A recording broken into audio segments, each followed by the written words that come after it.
Late f x equals to -1 upon x minus one का square. तो हमें ये फंक्शन दिया हुआ है। अब हमें क्या करना है कि select the correct description of the one sided limits of f at x equals to 1। तो यहाँ पर हमें 1 पे देखनी है इसकी वन साइडेड लिमिट्स, और इसके लिए हमारे पास 4 ऑप्शन दिए हुए हैं।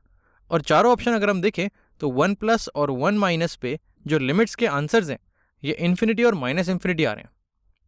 तो इस क्वेश्चन को करने के कई तरीके हैं। सबसे सीधा तरीका तो ये है कि हम लेफ्ट हैंड लिमिट और राइट हैंड लिमिट खुद से निकालें। तो चलो वो करते हैं। उससे पहले अगर तुम्हें इसे खुद से ट्राई करने का मन कर रहा है तो मैं चाहूँगा कि तुम एक बार वीडियो पॉज करके इसे ट्राई करने की कोशिश करो। तो अगर हम इसकी राइट हैंड लिमिट की बात करें, अगर हमें निकालना हो limit x approaching 1 plus F of x, तो ये कितना होगा। अब इस फंक्शन का ग्राफ तो हमारे पास है नहीं, तो क्यों ना कुछ वैल्यूज डाल के चेक करते हैं कि 1 के राइट हैंड साइड पे हो क्या रहा है। अगर मैं एक टेबल बनाऊं x और एफ एक्स की, या मैंने एक टेबल बनाई। अब x की वैल्यू 1 के पास रखनी है पर राइट हैंड साइड से, तो मैं वैल्यू लेता हूं, मान लेते हैं 1.1। अगर मैं और पास जाऊं तो मैं वैल्यू लूंगा 1.01। चलो पहले इन दोनों वैल्यूज पे निकालने की कोशिश करते हैं एफ एक्स को। तो 1.1 अगर मैं x की जगह डालूं तो ये हो जाएगा -1 अपॉन 1.1 माइनस 1 का स्क्वायर। 1.1 माइनस 1 इसका स्क्वायर। अब 1.1 माइनस 1 होता है मेरा 0.1, तो जो मेरा डिनोमिनेटर है ये लिखा हुआ है 0.1 का स्क्वायर, जिसकी वैल्यू होती है 0.01। 0.01 जिसका अगर मैं रेसिप्रोकल लूंगा तो ये 2 0 ऊपर आ जाएंगे। तुम चाहो तो इसको 100 से मल्टीप्लाई कर सकते हो ऊपर और नीचे। ये नीचे हो जाएगा 0.01 टाइम्स 100 यानी कि 1, और ये 100 इस -1 से मल्टीप्लाई हो जाएगा, तो इसकी वैल्यू हो जाएगी -100। चलो अगली वैल्यू निकालते हैं। 1.01 पे अगर हम देखें तो यह -1 अपॉन 1.01 माइनस 1 इसका स्क्वायर। अब 1.01 माइनस 1 करेंगे तो ये भी एक छोटा नंबर आएगा, इसकी वैल्यू होगी 0.01, जिसका अगर मैं स्क्वायर करूं, मैं लिखता हूं यहां पर 0.01 का अगर मैं स्क्वायर करूं तो ये हो जाएगा 0.0001, जिसका रेसिप्रोकल अगर मैं करूं, क्योंकि ये 1 अपॉन में दिया हुआ है, तो ये 4 0 ऊपर आ जाएंगे। ये हो जाएगा, ये नीचे से यहाँ हट जाएगा, ये हो जाएगा 1 2 3 4। तो इस तरह से हम देख सकते हैं कि जैसे हम 1 के पास जाएंगे, जितना ज़्यादा हम 1 के पास जाएंगे उतना बड़ा मेरा नंबर होता जाएगा और इसका साइन होगा नेगेटिव।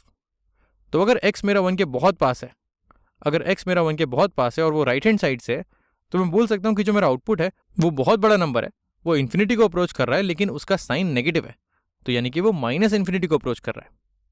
तो अगर हम देखें ऑप्शंस में, राइट हैंड लिमिट अगर हम देखें तो माइनस इन्फिनिटी मेरी सी और डी ऑप्शन इन दोनों में दी हुई है। अब हमें निकालनी है इसकी लेफ्ट हैंड लिमिट।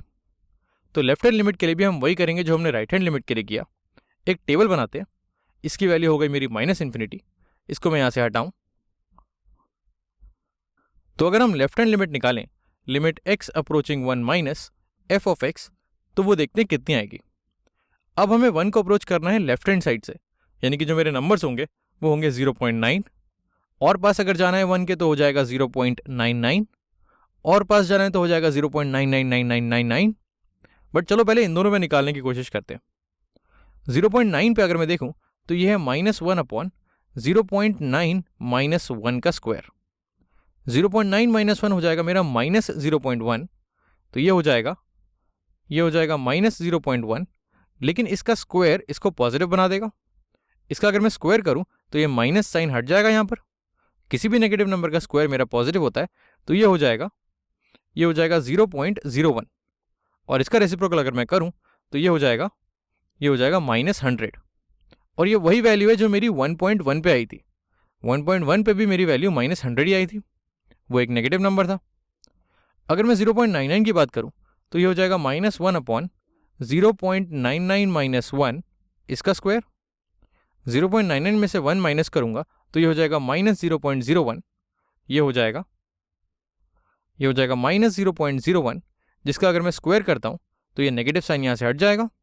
इसका स्क्वायर हो जाएगा 0.000101, जिसका रेसिप्रोकल अगर मैं करूंगा तो ये हो जाएगा, यहां से मैं हटाता हूं, ये हो जाएगा 1 2 3 4 4 0 आ जाएंगे। ये हो जाएगा -10,000, और ये वही वैल्यू है जो 1.01 पे आई थी।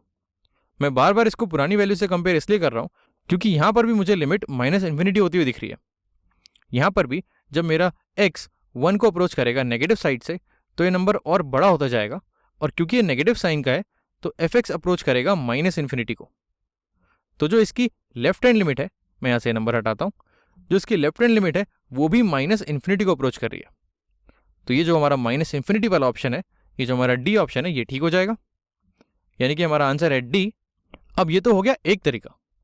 दूसरा तरीका ये है कि अगर तुम सिर्फ साइन ही देखो, अगर मैं ऑब्जेक्टिवली इसको सॉल्व करने की कोशिश करूं, इन सारे ऑप्शंस में मेरा आंसर इन्फिनिटी आ रहा है, लेकिन कहीं पर प्लस है और कहीं पर माइनस है, तो यानी कि मुझे सिर्फ साइन चेक करना है। तो अगर मैं साइन की बात करूं तो जो मेरा डिनोमिनेटर है वो है x माइनस 1 का स्क्वायर। अब 1 तो हम इसमें लेंगे नहीं, जहां पर ये नॉट डिफाइंड हो रहा है, बट 1 के अलावा अगर तुम कोई भी नंबर लो तो डिनोमिनेटर मेरा हमेशा पॉजिटिव रहेगा, क्योंकि ये स्क्वायर है।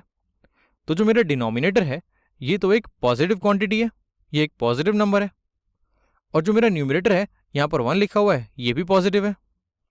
अब पॉजिटिव को पॉजिटिव से डिवाइड करोगे तो पॉजिटिव ही आएगा, लेकिन एक मिनट, यहाँ पर हमारे पास एक माइनस साइन दिया हुआ है, तो इस पूरे पॉजिटिव को ये माइनस साइन हमेशा नेगेटिव कर देगा। तो एक चीज़ हमें समझ में आती है कि 1 के आसपास मेरा डिनोमिनेटर 0 को अप्रोच करेगा और इसका रेसिप्रोकल एक बहुत बड़ा नंबर हो जाएगा, लेकिन साइन हम यहीं से देख सकते हैं कि वो बड़ा नंबर हमेशा नेगेटिव रहेगा। तो इसको देख के ही हम बोल सकते हैं कि जो हमारा आंसर है वो माइनस इन्फिनिटी और माइनस इन्फिनिटी होना चाहिए।